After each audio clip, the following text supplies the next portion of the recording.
গৌৰীপুৰ খুদিমাৰীত গ্ৰাহকৰ ধন লৈ উধাও হোৱা পোষ্টমাষ্টাৰৰ বিৰুদ্ধে বিভিন্নজনৰ পৃথকে পৃথকে গ্ৰাহকৰ লগতে সকলোৰে এজাহাৰ দাখিল। ধুবুৰী জিলাৰ গৌৰীপুৰ খুদিমাৰীৰ পোষ্টমাষ্টাৰে গ্ৰাহকৰ পৰা ধন সংগ্ৰহ কৰি উধাও হোৱা ঘটনাই তীব্ৰ চাঞ্চল্যৰ সৃষ্টি কৰিছে গৌৰীপুৰত। গৌৰীপুৰ ডাকঘৰ অধীনস্থ খুদিমাৰী উপডাকঘৰ কাৰ্যালয়ত ভেলাখোৱা, খুদিমাৰী, চাপগড়, মধু, খলমুৱাৰী আদি কেইবাখনো গাঁও অঞ্চলৰ প্ৰায় ৭ শতাধিক পুৰুষ মহিলাই উক্ত ডাকঘৰত ধনৰ লেনদেন কৰাৰ বাবে একাউণ্ট বহী কৰিছিল। কষ্টপ্ৰচিত ধন ৰাইজে ডাকঘৰত জমা কৰাৰ পৰিৱৰ্তে বহীত জমা নকৰি পইচালৈ উধাও পোষ্টমাষ্টাৰ মফিদুল ইছলাম। প্ৰায় ৫০ লক্ষাধিক টকা সংগ্ৰহ কৰি উধাও হোৱা পোষ্টমাষ্টাৰ মফিদুল হকৰ বিৰুদ্ধে থানাত এজাহাৰ দাখিল কৰিছে যদিও কোনো ব্যৱস্থা গ্ৰহণ নকৰা হোৱা বুলি মন্তব্য কৰিছে ভুক্তভোগীয়ে। আৰু উক্ত ঘটনাত আজি ভুক্তভোগী গ্ৰাহকসকলে প্ৰায় ১০০খন এজাহাৰ দাখিল কৰে গৌৰীপুৰৰ দাউদাঙি আৰক্ষী চকীত। ৰাইজে সম্পূৰ্ণ ঘটনাত চৰকাৰৰ সহযোগিতা আহ্বান কৰে। গৌৰীপুৰৰ পৰা চাহাবুদ্দিন মোল্লাৰ ৰিপৰ্ট, নিউজ এইচ আছাম। আজি থানাত অহাৰ উদ্দেশ্য আমাৰ তাৰমানে আজি ৩ মাহ ধৰি ঘটনাটো চলি আছে। কি ঘটনা? এই যিকোনো পইচা মাষ্টাৰক পইচা জমা কৰিছে পোষ্ট অফিচৰ, আমাৰ খুদিমাৰী পোষ্ট অফিচ। পইচা জমা কৰাৰ পিছত মহিলা বেছিভাগ আপুনি জানে গাঁৱৰ পোষ্ট অফিচবিলাকত মহিলা মানুহবোৰে আহে জমা দিবলৈ। ইহঁতেতো গম নাপায়, আমিও গম পোৱা নাছিলোঁ ইমান দিনে। আমি পইচা লাগে, আমি মহিলা মানুহবোৰক পইচা দি আছোঁ, ইহঁতে জমা কৰি আছে। কিন্তু ৩ মাহৰ পৰা ঘটনাটো চলি আছে। সি কেতিয়াবা এদিন আহে, দুদিন নাই। আমি মোটামুটি 13 বা 14 তাৰিখৰ পৰা গম পালোঁ যে মানুহজন নাই আৰু নাপালোঁৱে। তাৰমানে ইমান বিচাৰৰ পিছত নাপালোঁ। পোষ্টমাষ্টাৰ নাই, মহিবুল হক পোষ্টমাষ্টাৰ নাম আছিল, মহিবুল হক। তাৰপিছত আমি কি কৰিলোঁ, আমি কিছুমান মানুহক সোধ পোছ কৰাওঁতে ইহঁতে অফিচিয়েলি কিছুমান মানুহ আহি আমাৰ পৰা কিছুমান তদন্ত কৰি পেলাই আশ্বাস দি গ'ল। যোৱাৰ পিছত আমি কি কৰিলোঁ, আজি মোটামুটি 15 দিনমানেই হ'ব, কোনো খা খবৰ নাপালোঁ। কি হ'ব? এৰেষ্ট হৈছে নেকি? মানুহজন এৰেষ্ট হোৱা নাই, একো কোনো খবৰো নাই যে আমি এতিয়া কি কৰিম। উপায়বিহীন হৈ আমি আজি ৰূপসী আমাৰ দাউভাঙি থানাত, আমাৰ যিহেতু চাব থানা পৰে, আমি ইয়াত এজাহাৰ এখন দিবলৈ আহিছোঁ। কিমানজন? আমি মোটামুটি 100ৰ পৰা 150জন মানুহে আহিছোঁ। এফআইআৰখন দি যাওঁ, পিছত আমি 100খন এফআইআৰ?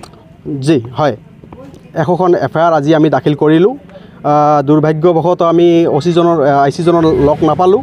তেখেতৰ এনচাৰ্জ বুলি এজন দিলে, এনচাৰ্জৰ হাতত আমি দিলোঁ এফআইআৰ কপিখন। এতিয়া আপোনালোকে কি বিচাৰিছে? এতিয়া আমি বিচাৰিছোঁ এইটো অসম চৰকাৰে চাব লাগে, যিহেতু তেখেতসকলে আমাক কৈছে ছেভিং কৰিব লাগে, ছেভিং ঘৰে ঘৰে কৰিব লাগে।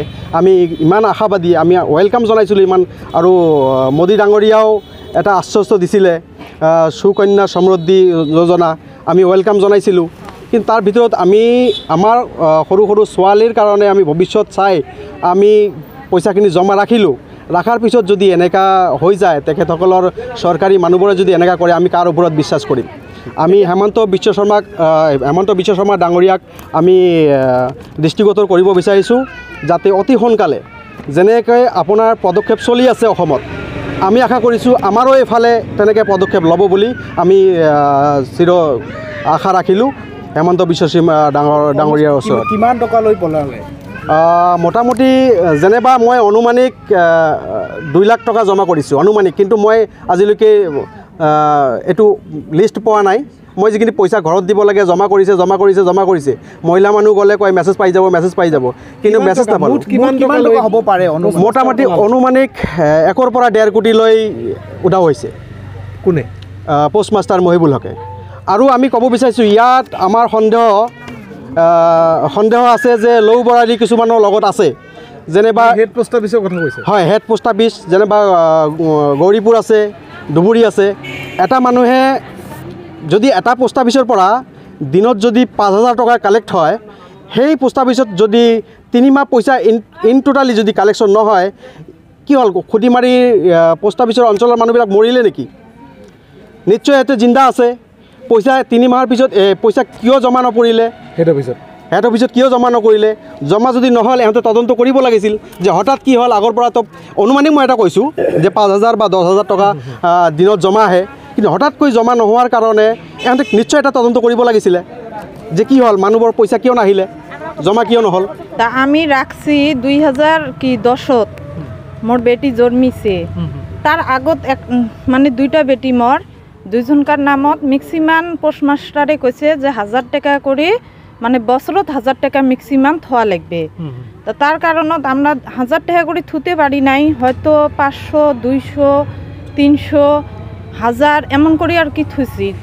মোট কত হয়েছে? ধর একটা হয়েছিল মোর বড় বেটিটার নামত আছিল ধর 50-এর কাছাকাছি গেছে আর ছোটটার নামত আছিল 42-43-এর কাছাকাছি গেছে আর বই চেক করছি কত কত করিবা আছে মানে বাকি টাকা নাই কত টাকা নাই এখন আপনার হিসাবে প্রায় অমন ধর একটাত নাই অমন 6-7 হাজার একটাত নাই অমন 3-4 হাজার এমন টাকা নাই আর বাকি টাকাটা আছে আর একটা মানে আরডি একটা মোর বই ছিল আপনি সুকন্যাটা কিও করেছিল মানে কিও করেছি আমি আমার পড়াশোনার জন্য করেছি যে মেট্রিক দেওয়ার পরে ভাল লাইনত আসলে করলে ভাল টাকা লাগবে তার কারণে আমরা এটুক আর কি করছি জমা করেছি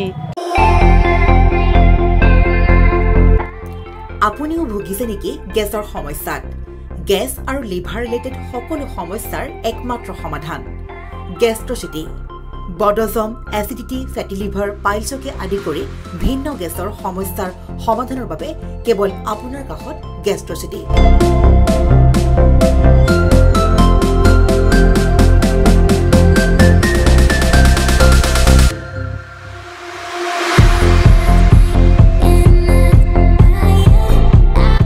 ভিজিট কৰক গেষ্ট্ৰচিটি গুৱাহাটী হাতীগাঁও চাৰিআলি যোগাযোগ নম্বৰ 7577999909